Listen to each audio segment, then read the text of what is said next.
Today we're going to be talking about the line of demarcation, also called as the Treaty of Tordesillas. So there was a young cartographer that lived in Italy, and his name was Christopher Columbus. He settled in Portugal with his brother. He tried to convince the King of Portugal to go west, and then to go to India. But the King of Portugal said no, because he already had trade ports to go around Africa to go to India. So he went to Spain to talk to the King and Queen of Spain. So the King and Queen of Spain said yes, because they did not have any trade ports to India, and the Portugal will not allow Spain to go to one of their trade ports. So they invested a little bit of money for Christopher Columbus' voyage, so he could go west and then go to India. Christopher Columbus started, he went to the Canary Islands to prepare for his voyage. That is how his voyage started, from the Canary Islands. So Christopher Columbus had 3 ships, Nia, Pinta, and Santa Maria. They traveled in September 1492. They went to San Salvador. That is basically the Bahamas. So Christopher Columbus thought that he landed on India, so he called the Native Americans Indians, but they were not Indians actually.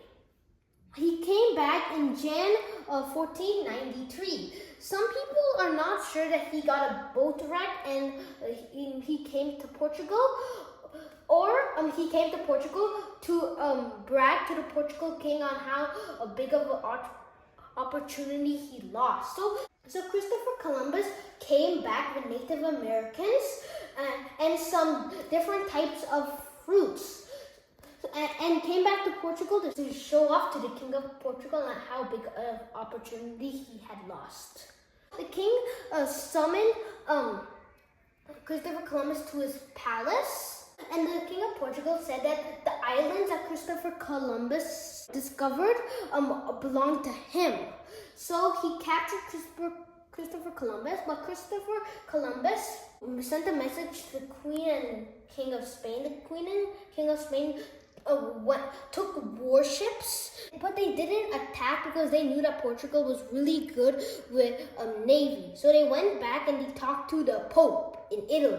The Pope took a map and drew an imaginary line. So you see this purple line, which meant that any new land found in this side of the world belongs to Spain, but any land found in this side of the world belongs to Portugal. The Portugal king did not really agree to the idea, but he knew that he could not fight with the Pope. But the Portugal king was really smart. He sent a delegation to Spain to talk to the Queen and King. So the King of Portugal said that Spain is going to their trade ports. To go to this new lands. So Portugal said that I will not allow you to go to the trade ports until you make it more fair. So they made a new line, which is orange and yellow right here. They made a new line. It was signed by Spain and Portugal, and it is called the Treaty of Tordesillas. So they did it in 1494. That is 1 year after the Pope made an imaginary line. We moved from first line to the second line, 1,175 miles.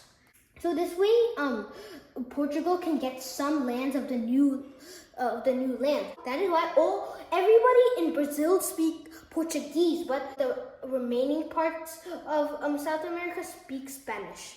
This is how the Treaty of Tordesillas began with Spain and Portugal. Why did Portugal have to go to the water to go to India? But why did they not go to land to go to India? The reason why the reason why is that the Roman Empire had collapsed and the Ottoman Empire was ruling everything.